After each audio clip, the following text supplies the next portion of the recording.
Hello YouTube chess lovers, welcome back to the Chess Catalyst. In today's video, I'll be going over 5 tips you need to know whenever you feel too lazy to calculate in chess. So these tips are going to help those who find it difficult sometimes to calculate deep variations and want to focus on playing the games based on their intuition. So for you to know these tips, make sure you stick till the end of this video to find out. So let's begin.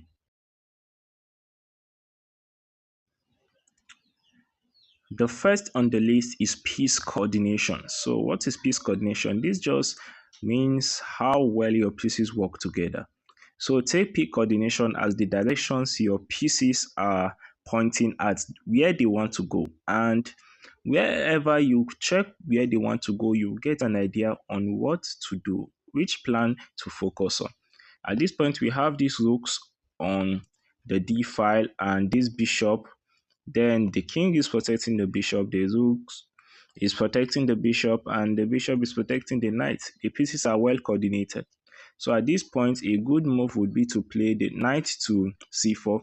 And whatever black plays, then the main plan would be to start pushing these pawns for promotion. So this idea just came by from seeing how well my pieces coordinated. So I didn't have to do any um, complicated calculations to find this out.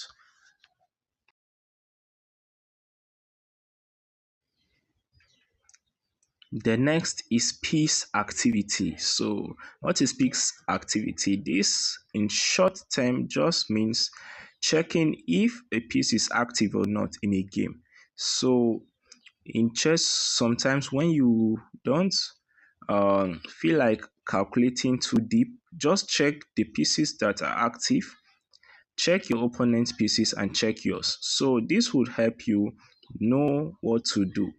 At this point, we can see this thread, and based on this, you can try to judge the pieces that are active for our opponent. So the pieces active for our opponent are the bishop, the rook, and the knight.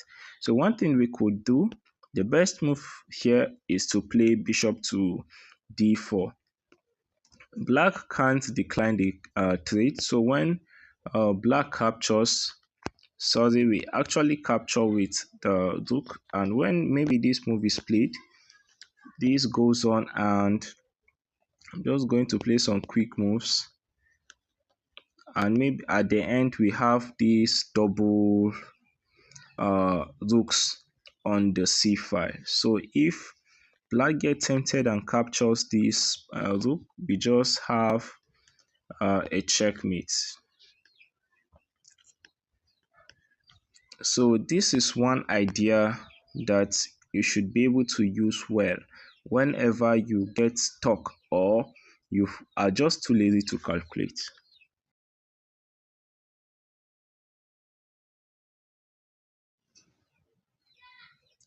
The third is not much, it's just center control.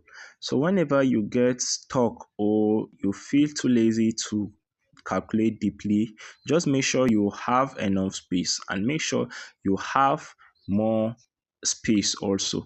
So when you have more space and you keep playing towards that advantage, your opponent will eventually crack due to lack of space from their side, and this will give you an advantage. So the tip looks small, but it helps a lot if you know how to use it properly.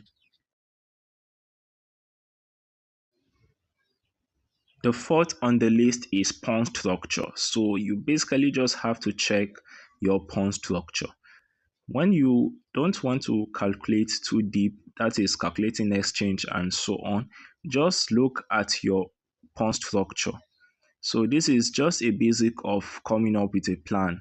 And when you look at the pawn structure, you could look at the weaknesses or what you have that your opponent doesn't have. At this point, there's a pawn majority at this side, while black has a pawn majority at this side.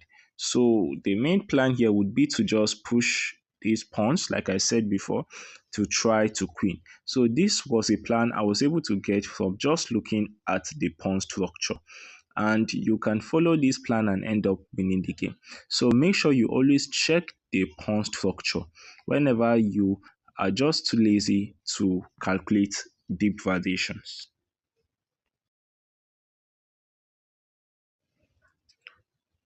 The next and final on the list is just general game evaluation. So, what I mean by general game evaluation is just to look at the game as a whole.